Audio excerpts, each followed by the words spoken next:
જય શ્રી કૃષ્ણ મારા ઓલા વિદ્યાર્થીઓ, આપણે છેલ્લા વિડીયોમાં થોડાક પ્રશ્નો એક્સ્ટ્રા શીખી ગયા છીએ.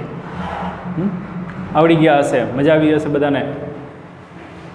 એવી પ્રેક્ટિસ થોડીક કરવાની છે તમારો, પણ હું તો પ્રેક્ટિસ કરાવતો જ રહીશ તમને, પણ તમે અંદરો અંદર પણ થોડીક પ્રેક્ટિસ કરતા જાઓ. એક વિદ્યાર્થી છે એ બીજા વિદ્યાર્થીના સંપર્કમાં હોય તો ટેલિફોનિક પરીક્ષાઓ લ્યો કે ચાલ આ 5 પ્રશ્નો તું લખીને દે, તું 5 પ્રશ્નો મને મોકલ. અને અઘરા જ મોકલવા, સહેલા મોકલવા જ નહીં. સહેલા તો આવડે જ કે હું માનું છું. એટલે આ ધ્યાન રાખજો કે થોડીક પ્રેક્ટિસ છે ને એ ખૂબ જરૂરી છે. એટલે પ્રેક્ટિસ અવારનવાર કરજો, કારણ કે હું ખાલી એક્સ્ટ્રા દાખલા કરાવી રાખીશ તો કાંઈ નહીં થાય. તમારે પણ એક્સ્ટ્રા મહેનત કરવી પડશે. તો આ વિડીયોમાં આપણે ફરી પાછા થોડાક એક્સ્ટ્રા દાખલા સાથે મળીએ છીએ, જેમાં 2 માર્કવાળા પણ દાખલાઓ છે. તો જેની રકમ અહીંયા એક લઈએ છીએ. દાખલા નંબર 6 થી શરૂઆત કરીએ. 5 દાખલા સુધી આપણે લાસ્ટ વિડીયોમાં જોઈ ગયા છીએ. છઠ્ઠો એક્સ્ટ્રા દાખલા જોઈએ કે ત્રિકોણ PQRમાં ખૂણો Q 90° છે. એક ત્રિકોણ આપેલો છે જેમાં કાટકોણ ત્રિકોણ છે, Q ખૂણો કાટખૂણો છે, QM વેધ છે. જ્યારે QM વેધ હોય એટલે કર્ણ પરનો વેધ હોય. હવે PQ બરાબર 8 સેન્ટીમીટર અને QR બરાબર 6 સેન્ટીમીટર હોય તો ત્રિકોણ QMR નું ક્ષેત્રફળ શોધો એમ કીધું છે મિત્રો અહીંયા. તો સૌપ્રથમ આકૃતિથી શરૂઆત કરીએ એટલે વધારે આપણને ખ્યાલ આવે કે આ પ્રમાણે ત્રિકોણ કીધો છે. અહીંયા આપણે PQR લઈએ. Q ખૂણો કાટખૂણો છે, QM વેધ છે, તો આ વેધ લઈ લઈ.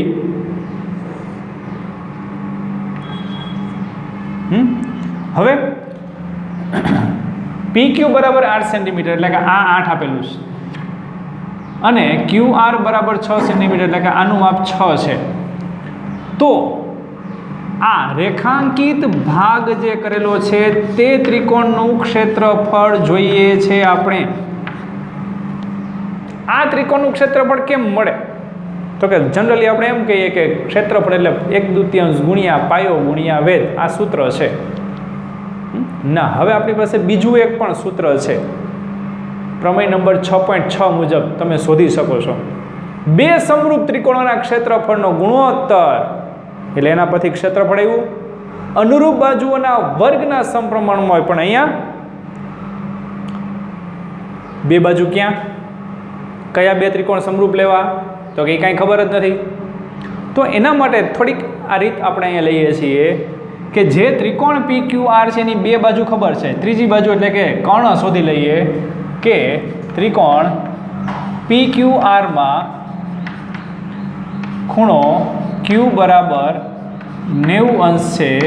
તો પાયથાગોરસ પ્રમેય મુજબ એટલે કે પ્રમેય 6.8 મુજબ શું લખાય?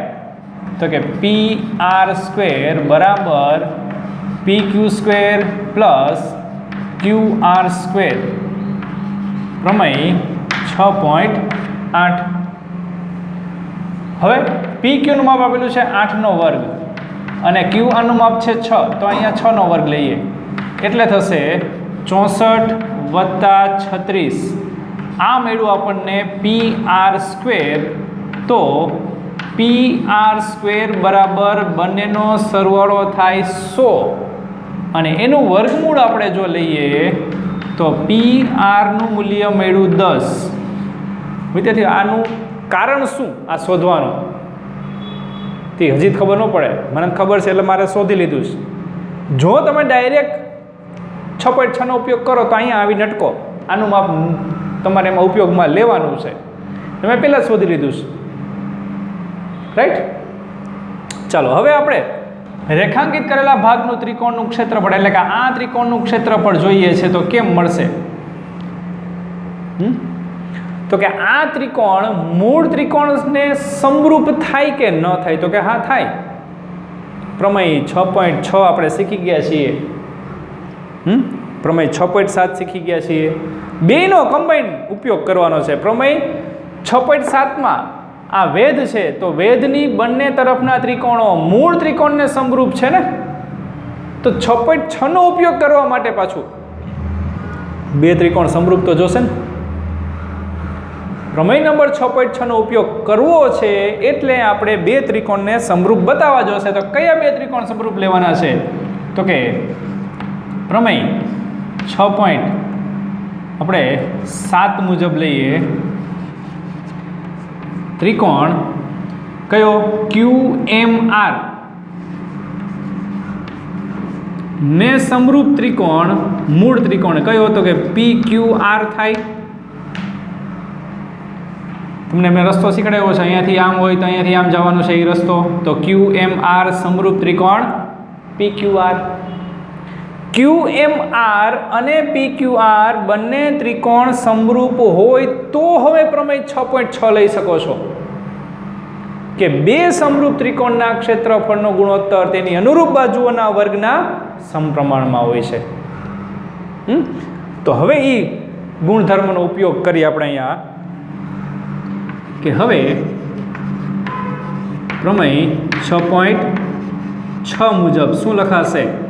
તો કે QMR નું ક્ષેત્રફળ છેદમાં PQR નું ક્ષેત્રફળ બરાબર QMR આ ત્રિકોણમાંથી કઈ બાજુનું માપ ખબર છે? તો કે QR ખબર છે. તો QR ને અનુરૂપ બાજુ કઈ થશે? અહીંયા PR થશે. જો પહેલું ને ત્રીજું બિંદુ, તો અહીંયા પણ પહેલું ત્રીજું લેવું પડે. તો અહીંયા આવશે QR છેદમાં PR નો સ્ક્વેર. આ રીતે થાય. આ પ્રમેય 6.6 મુજબ લખવું આપણે કે બે ત્રિકોણના ક્ષેત્રફળનો ગુણોત્તર અનુરૂપ બાજુઓના ગુણોત્તરના વર્ગ જેટલો હોય છે, અથવા સ્ક્વેર તમે આપી દો અંદર તોય ચાલશે.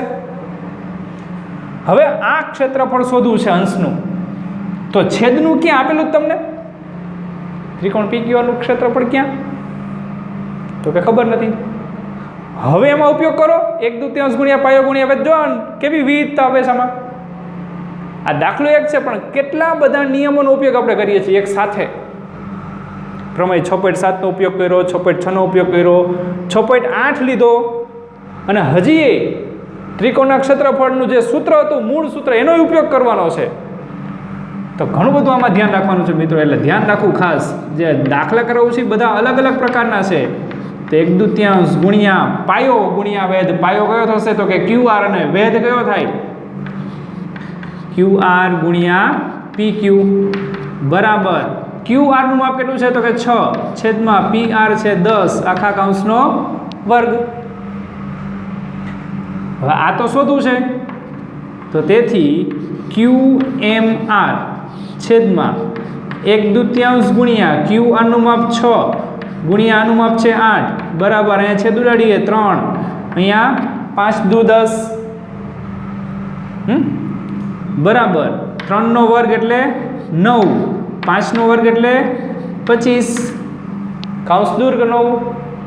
કૌંસ ઉપરનો વર્ગ કૌંસની અંદરના બંને સંખ્યાને આપી દીધી અંશ અને છેદને. અહીંયા છેદ ઉડાડીએ કેટલા આવે છે? 4. તો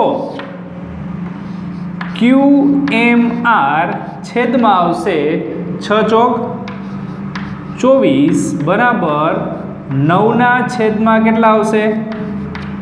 25. આ પ્રમાણે. તો હવે QMR બરાબર 9 ગુણ્યા 24 છેદમાં કેટલા આવ્યા? 25. શું થાય આનો ગુણાકાર? 24 નવા કે 9 નવા? ગુણાકાર કરવાનો, સાઈડમાં કરી લેવાનો કે આપણે કેટલો થાય?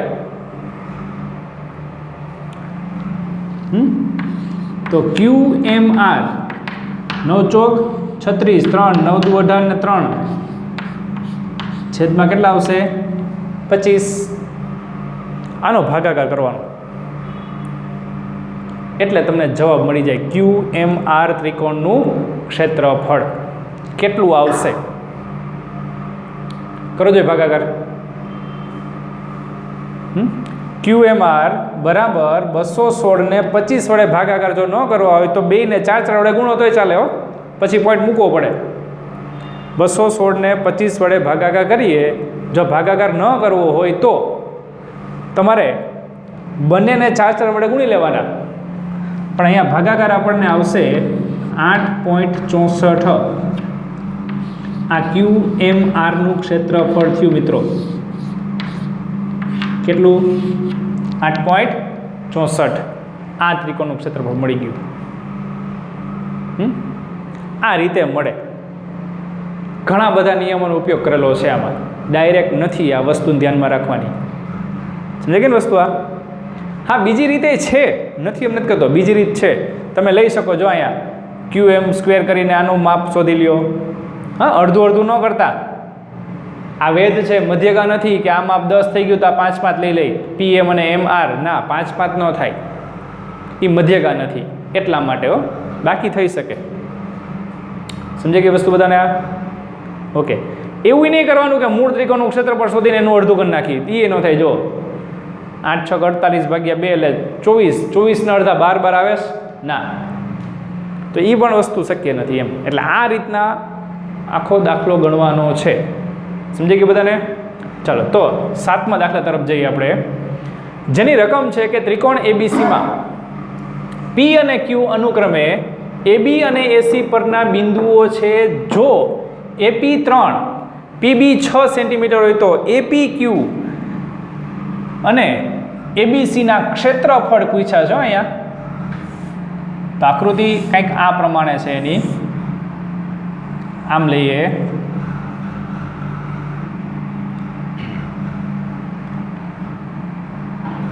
અહીંયા છે P બિંદુ, અહીંયા Q બિંદુ, આ A લઈ, આ B અને C બિંદુ છે. P અને Q બિંદુ અનુક્રમે AB અને AC પરના બિંદુઓ છે. AP બરાબર 3 એટલે કે આ માપ 3 આપેલું છે, અહીંયાથી આટલું માપ 3 સેન્ટીમીટર, અને PB માપ એટલે અહીંયાથી આટલું માપ આપેલું છે આપણને 6 સેન્ટીમીટર. તો આ ઉપલો ત્રિકોણ અને મૂળ ત્રિકોણ આખો એના ક્ષેત્રફળનો ગુણોત્તર શોધવાનો છે. હવે ક્ષેત્રફળનો ગુણોત્તર ક્યારે લઈ શકાય? પ્રમેય 6.6 નું પાલન કરવું છે. ક્યારે કરી શકાય? તો કે 6.7, અથવા તો તમે એમ કહી શકો 2 ત્રિકોણ સમરૂપ હોય તો આમાં એ 2 ત્રિકોણ સમરૂપ છે. કયા કયા? તો કે APQ ને ABC છે સમરૂપ? તો કે હા. અગાઉના વિડીયોમાં તમે ક્યાંક ચકાસી દીધું હશે કે APQ અને ABC સમરૂપ મેં દર્શાવેલા છે એક નોંધ તરીકે તમને. તો અહીંયા જવાબમાં લખીએ કે ત્રિકોણ ABCમાં P અને Q અનુક્રમે AB અને AC પરના બિંદુઓ છે, તથા શું થાય છે? તો કે PQ સમાંતર શું થાય? BC. એક વધારાનું આપણે રકમમાં લખશું કે PQ સમાંતર BC. એક લખી લેજો રકમમાં પણ, બરાબર? ચલો, PQ સમાંતર BC છે, તો તેથી ખુખુ શરત મુજબ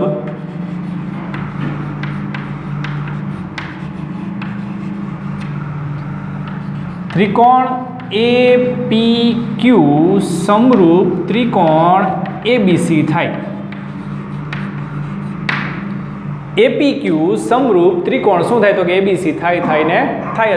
જો આ થાય તો પ્રમેય 6.6 મુજબ આપણે એમ લઈ શકીએ કે APQ છેદમાં ABC અનુરૂપ બાજુઓ કઈ લેવાની? તો કે AP ને અનુરૂપ બાજુ આવે AB આખા કૌંસનો વર્ગ.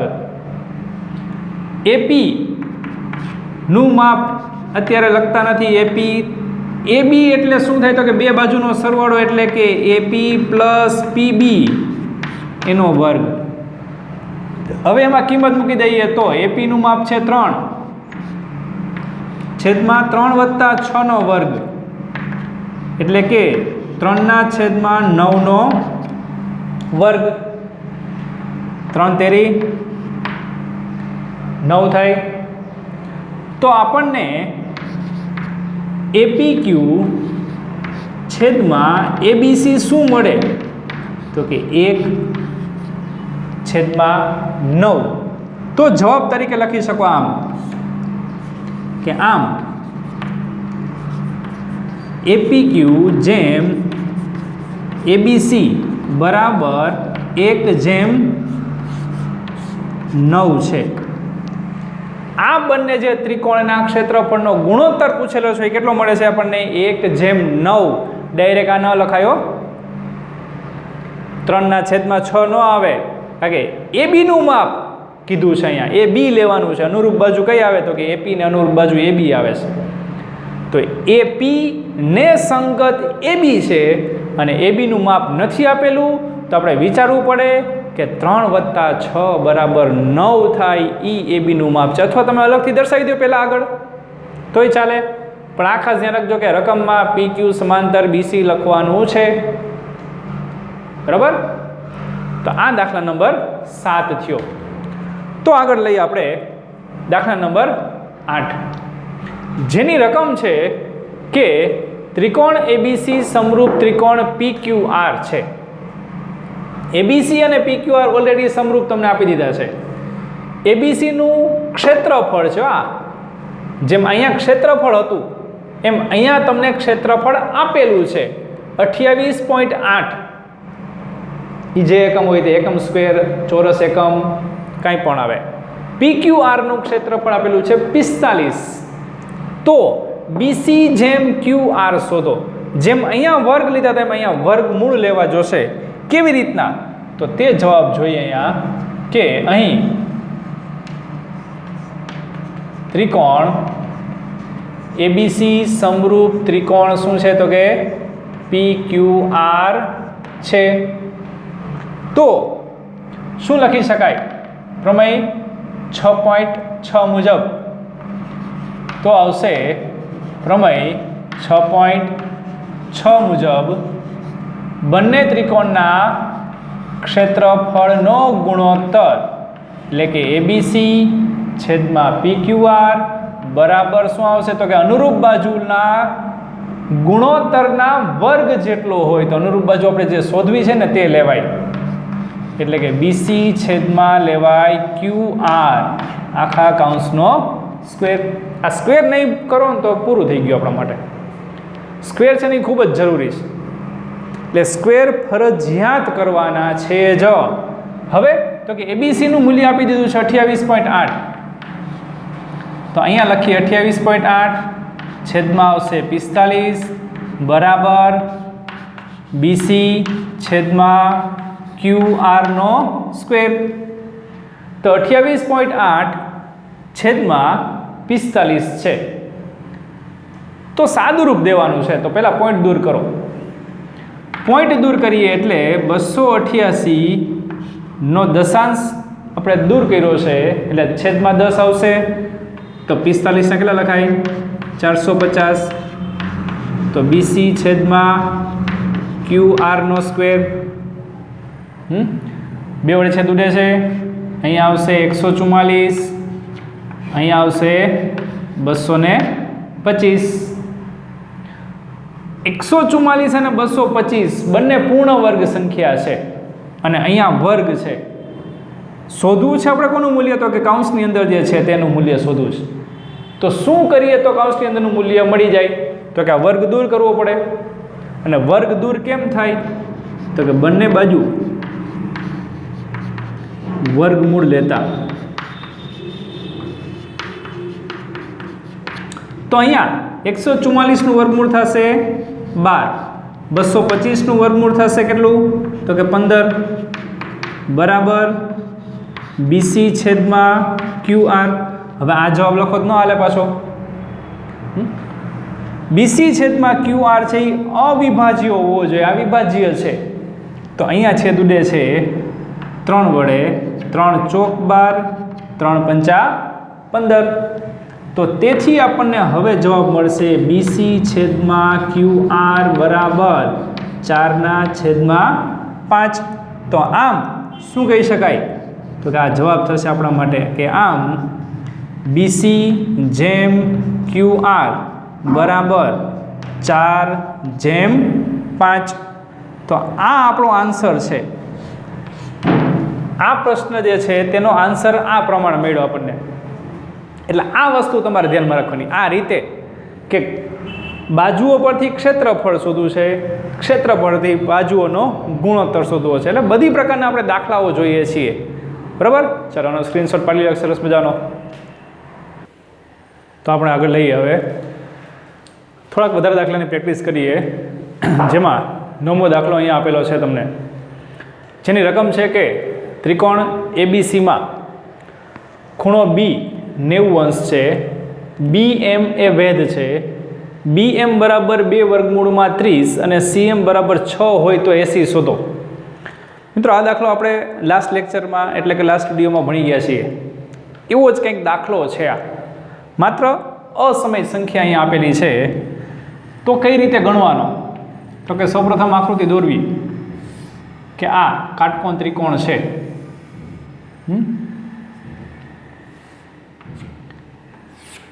આ કાટકોણ ત્રિકોણમાં આ વેધ છે. આને કહીએ આપણે ABC. આ BM વેધ થઈ ગયો. કોના કોના માપ આપ્યા છે? તો કે BM બરાબર આપેલું છે 2√30, એટલે કે આ માપ આપેલું છે 2√30. CM એટલે કે આટલું માપ આપેલું છે 6, અને આખું માપ આપણે શોધવાનું છે. કેવી રીતે મળે તે જોવાનું છે અહીંયા આપણે. તો રકમ બહુ જાજી એવી અઘરી નથી, અહીંયા બહુ સહેલું જ છે. પણ થોડુંક આપણે જે અગાઉ સૂત્ર ભણી ગયા છે તેનો ઉપયોગ કરશું કે ત્રિકોણ ABCમાં ખૂણો B બરાબર 90° છે, BM લંબ AC છે. તો પ્રમેય 6.7 પરથી 6.7ના જે 3 અલગ અલગ પરિણામો હતા એમાંથી કયું લેવાનું એ જોવાનું છે. અહીંયા આપણે લેશું BM² વાળું, કે BM² બરાબર થશે AM ગુણ્યા CM. હવે પ્રશ્ન થાય કે આપણે સાહેબ BM તો કાપેલું છે, CM તો કાપેલું છે, AM આપેલું નથી અને શોધવાનું નથી. BM આપેલું છે, CM આપેલું છે, અને AM તે આપેલું નથી અને શોધવાનું નથી. તો શું કામ આ સૂત્ર લીધું? આપણે તો AC શોધવું છે. પણ AM મળશે તો AC મળી જશે જો, એટલે AM આપણે લીધું છે અહીંયા. તો BM ની જગ્યાએ કિંમત મૂકી દઈએ 2√30 આખા કૌંસનો વર્ગ, જો ત્યાં વર્ગ છે, AM એમને ગુણ્યા CM એટલે 6 છે, ત્યાં વર્ગ ન કરતા પાછા. તો હવે અહીંયા વિસ્તરણ કરીએ. શું થશે? તો કે આ 2 નો વર્ગ 4 અને વર્ગમૂળ દૂર થાય એટલે 30. આ 6 બીજી બાજુએ છેદમાં જાય, બરાબર શું આવશે? તો કે AM. આ રીતના મળ્યું આપણને. તો અહીંયા છેદ ઉડાડીએ તો 6 પંચાને 30. તો તેથી AM બરાબર 5 ચોક 20 મળ્યું. આ જવાબ નથી, આ જવાબનો એક માઇલસ્ટોન છે આપણા માટે. ત્યાંથી હજી આગળ વધવાનું છે. શું કરવાનું છે? તો કે AC શોધવાનું છે. તો AC કેમ મળે? તો હવે આપણે સરવાળો લેવાનો છે કે AC બરાબર AM વત્તા CM. તો AM નું માપ 20, CM નું માપ 6 આપેલું છે. તો કે હવે આ બેના સરવાળા બરાબર 80 થઈ જાય. તો 20 વત્તા 6 થશે 26. તો આ AC નું મૂલ્ય મળ્યું. કેટલું છે મિત્રો? અહીંયા 26 એકમ લખો. તો આ રીત થઈ એની આખી, આ મુજબ રીત થઈ. અગાઉ પણ લાસ્ટ વિડીયોમાં આપણે આવા જ દાખલા ગણેલા હતા, એવો જ છે. પણ અહીંયા શું લીધું છે? અસમય સંખ્યા લીધી છે, જેમ લાસ્ટ વિડીયોમાં આપણે લીધું હતું તે મુજબ જ. હવે લઈએ 10મો દાખલો। 10મા દાખલાની રકમ પણ એવી જ કંઈક છે કે ત્રિકોણ એબીસીમાં ખૂણો બી 90° છે, એબી બરાબર બીસી છે। હવે થોડુંક અલગ આવ્યું, આ કામનું છે, આપણે એબી બરાબર બીસી છે। તો આકૃતિ જોઈએ। સમદ્વી બાજુ કાટકોણ ત્રિકોણ છે, તો સમદ્વી બાજુ કાટકોણ ત્રિકોણમાં કઈ બે બાજુ સરખી કીધી છે? તો આ એબી અને બીસી બંને બાજુ સરખી છે। એબી બરાબર બીસી છે, બી ખૂણો કાટખૂણો છે। બીએમ લંબ હજી લેવાનું છે એસી, આ બીએમ લંબ શું લેશું આપણે? તો કે એસી। આ વેધ થયો। આગળ શું આપેલું છે? તો કે બીએમ નું માપ છે 2, તો આ માપ આપેલું છે 2 આપણને, અને શોધવાનું શું છે? તો કે એબી શોધવું છે। આ માપ કેમ મળે? ચલો વિચારો કેમ મળશે? આ એક જ માપ આપ્યું છે, બીજું કાંઈ નથી આપ્યું, અને તમારે શોધવાનું છે બી। હા, એક છે કે તમને આ વસ્તુ બે સરખી આપેલી છે, એબી અને બીસી બેયના માપ સરખા છે, તો કેમ કરવાનું? તો અગાઉના વિડીયોમાં તમને એક નોંધ લખાવેલી છે, યાદ રાખજો ખાસ મિત્રો, કે સમદ્વી બાજુ ત્રિકોણમાં પાયા પર દોરેલી મધ્યગા પાયાને લંબ હોય। તેનાથી ઉલટું સાચું છે કે સમદ્વી બાજુ ત્રિકોણમાં જો પાયા પર વેધ દોરવામાં આવે તો એ મધ્યગા જ હોય। શું હોય? મધ્યગા। ક્યારે? સમદ્વી બાજુ ત્રિકોણ હોય તો। આ તો કાટકોણ છે, કાંઈ વાંધો નહીં, સમદ્વી બાજુ તો છે ને। ઓકે, તો સમદ્વી બાજુ છે, તો તે સિવાયની જે ત્રીજી બાજુ થાય એને પાયો કહેવાય। પાયા પરનો વેધ એ શું થશે? એની મધ્યગા, રાઈટ? એટલે આ મધ્યગા થઈ ગઈ। તો એમ બિંદુ શું છે? એસી નું મધ્ય બિંદુ છે। ચાલો, હવે એક નોંધનો ઉપયોગ કર્યો, હવે બીજી નોંધ હજી લેવાની છે આમાં, કારણ કે દાખલો હજી નથી થવાનો। બીજી નોંધ જો યાદ હશે, કારણ કે મેં જે નોંધ લખાવી ને એમને ન લખાવી હોય, ક્યાંક ને ક્યાંક ઉપયોગમાં લઈ જ લેતો હોઉં।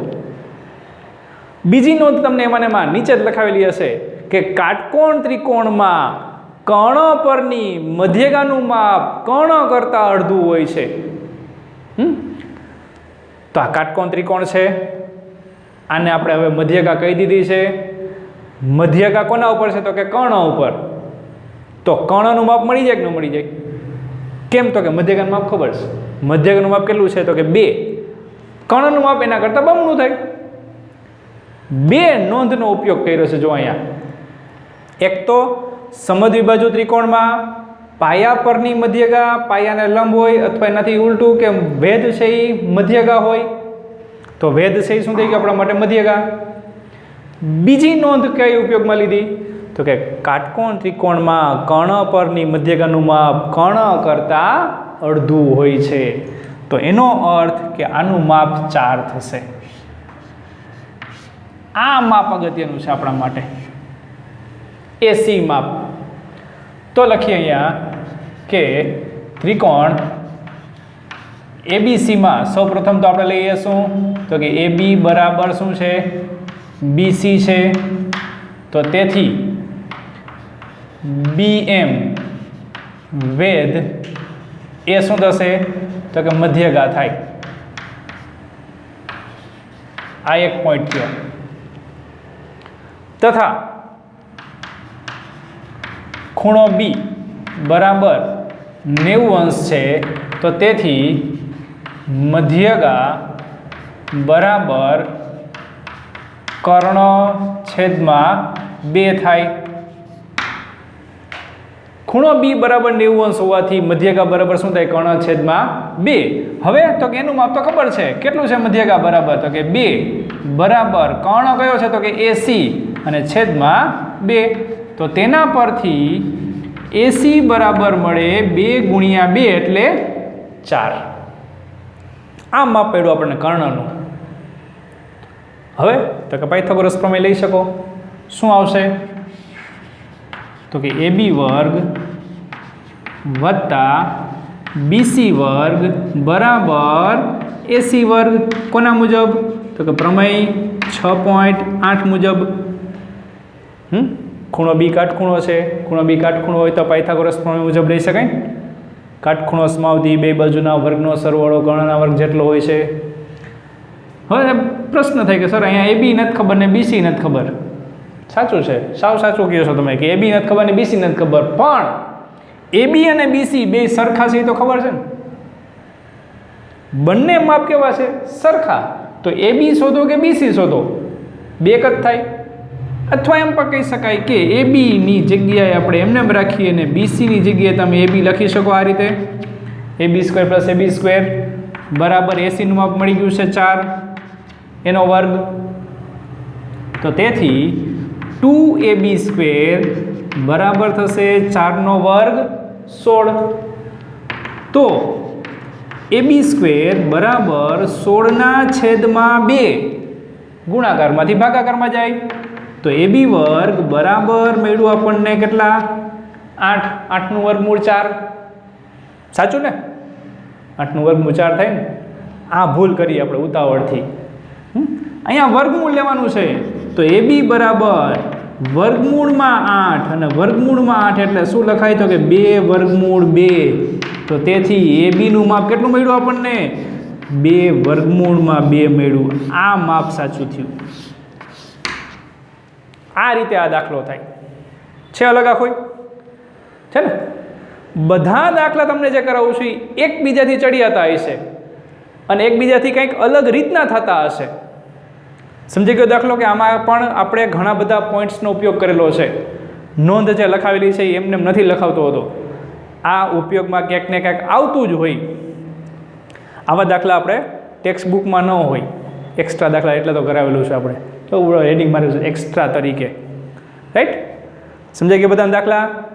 ઓકે. અહીંયા તમને 5 ખાલી જગ્યાઓ આપેલી છે. આ 5 ખાલી જગ્યા તમારે તમારી જાતે ગણવાની છે. એ લખેલી છે આ 1 2 3 4 5. કેવી રીતના જાતે ગણશો? તો કે સ્ક્રીનશોટ પાડી લેવાનો સરસ મજાનો અને પછી જાતે ગણવાનું છે. તો આ 5 ખાલી જગ્યાઓ આપણે હોમવર્ક આપી છીએ, જે તમને શીખવાડેલી છે તે મુજબ આધારિત છે, પણ થોડું ક્યાંક ધ્યાન રાખવાનું રહેશે. ચલો સરસ મજાનો તમે સ્ક્રીનશોટ પાડી લેજો બધા. થઈ ગયો?